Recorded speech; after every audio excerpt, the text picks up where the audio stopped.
Yeah. My teacher. Say good evening, Teacher Alpha. Good evening, Teacher Alpha. Okay. Magbabasa ka na ng reading material number 13. Okay. Anong pamagat? What's the title? Pangkat. This. May sunog. Sunog.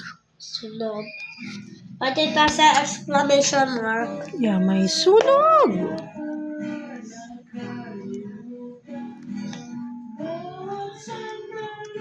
Ready? Ayo, basa na.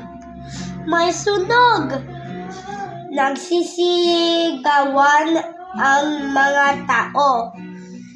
Nagtatakbuhan sila. May mga dala silang balutan. Dumating ang isang pulang truck. Klag-klag! Tumabi kayo. Number 1. Ano kaya ang nangyayari? May sunog. B. May pista. C. May katuwaan. Ang sagot? Ang sunog.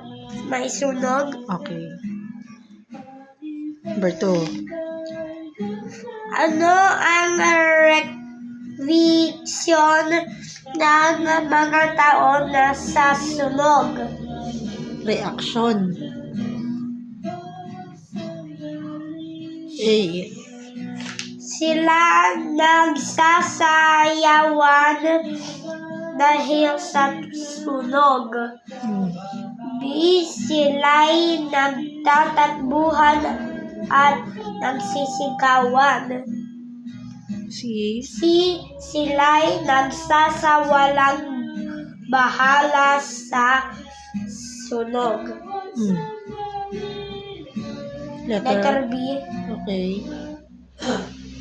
Next, number 3. Ano ang isinisigaw ng mga bumero sa mga tao upang maapula ang apoy? A. Tumalon kayo. B. Tumahimik kayo. C. Tumabi kayo. Tumabi kayo. Okay. You look at the same. Yes. Number 4. Number 4. Number 4. Sino ang sakay ng pulang truck? A. Mga pulis. B. Mga bumbero. C. Mga sundalo.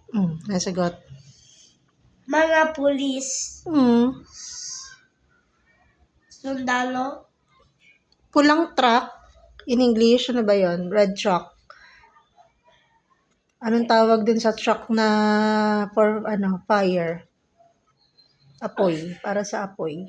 Bumbero. Bombero. Correct. Firefighter. Bombero.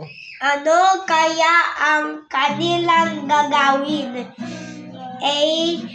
Gagamutin ang mga tao. B. Papatayin ang apoy. C. Huhulihin ang mga tao.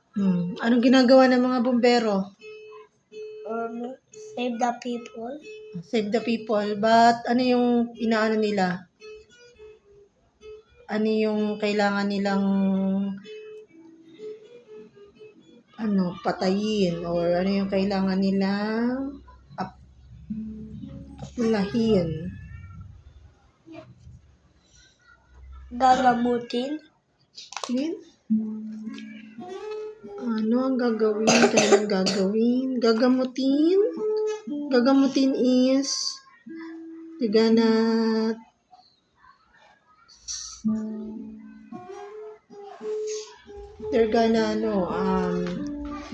give medicine to the people. Papatayin ng apoy. Huhulihin. Huhulihin ng mga tao. They're gonna catch. These papatayin ng apoy. They will put out the fire. Ano ginagawa ng mga bumbero? Papatayin ang apoy. So, hard question naman. Oh. Say ano na. Good night, teacher. Oh, you, pogi na. Pati teacher. Oh, pogi. Okay.